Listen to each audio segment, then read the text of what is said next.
hello, my dear listeners. Welcome to another episode of From Rudyard to Ruskin. This series on podcast Azim Premji University is a tribute to the beautiful and evocative world of flora and fauna around us. And we view this world through the lens of books on nature. These are books written in both prose and verse, and some of the books in this series are also books of illustrations. I'm Aditi, and I'm your guide into this world of books. So, what do we have for today's episode? Now, I thought about it a bit, and I decided that I need some shade and respite from the rising mercury of summer. Yes, it's getting hot, and my mind is traveling in the direction of the forest. And when I think of forest, I think of, ta-da, Peter Wohlleben. You've heard that name before on this very show. Remember his book, The Hidden Life of Trees? Yes, that very book that introduced us to the secret social network of trees. I'd mentioned it back then. Wohlleben is a prolific writer apart from being a renowned forest scientist, and thank goodness for that. Now, the other book of his that I've chosen for today's episode is The Secret Wisdom of Nature. So, what does the title tell you? Nature is not just beautiful and giving, it is also wise, and that is a quality that we humans must acknowledge and appreciate. Wohlleben is a storyteller, so none of the things he writes about in this book, which are also facts backed by research, everything is presented in a very interesting manner, not in a dry, boring manner. Every word of his is an exploration, and these words reveal surprises that we never would have imagined. For example, did you know that there is a connection between the Earth's rotation and deciduous trees? Or the social equation between ravens and wolves? See, I'm not going to give away these answers. I'm only using these nuggets to tell you just how stimulating this book is, so that you run to the nearest bookshop or you order this book online.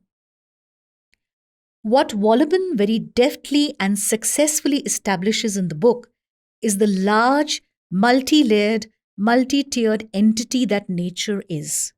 We humans think that we have done it all by running offices and other institutions, but nature did it first, and it did it better than us. Wohlleben weaves scientific discoveries into the narrative. Take, for example, his description of ancient forests where baby trees grew beautifully in the shade of mother trees for decades, becoming stronger, longer, and dense. Don't human babies also grow well under the care and supervision of parents? Wohleben's description of the symbiotic link between wolves and a river's ecosystem is another beautiful example of how two pieces of nature's jigsaw puzzle are linked. He also proceeds to tell us about trees that, now just listen to this, trees that repel grazing deer.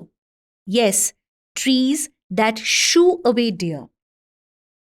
While these interesting facts open the eyes of our mind, there are many disturbing facts too, and Wohlleben uses them to critique humans for not understanding the consequences of their interference with nature. He uses these examples to urge us to act responsibly. Let me tell you about the ranchers near the Yellowstone Park in the USA, who insisted on the culling of wolves. They had their way, and what happened as a result? The decline in the number of wolves led to an explosion in the number of elks, who love to feast on the shrubs and trees along the riverbank that anchor the soil. Now, this led to soil erosion, turning the riverbank into wasteland. There are many such human acts behind catastrophic events such as forest fires and, of course, global warming. And so, what is to be done now? We humans have damaged the world, and a lot of it seems beyond repair. So, is it up to us to fix things?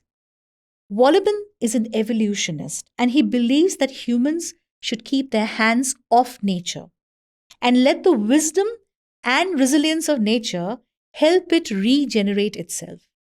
His writing shows his deep faith in the power and intelligence of nature.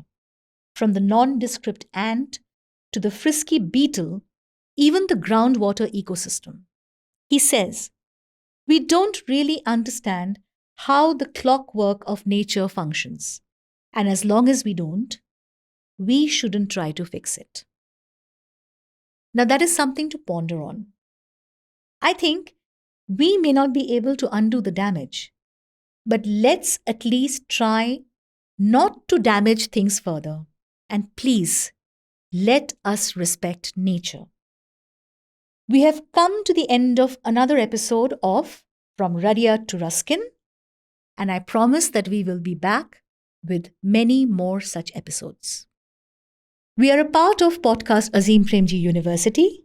You can find us on multiple platforms: SoundCloud, YouTube, and Spotify. To know more about Azim Premji University, follow the link below.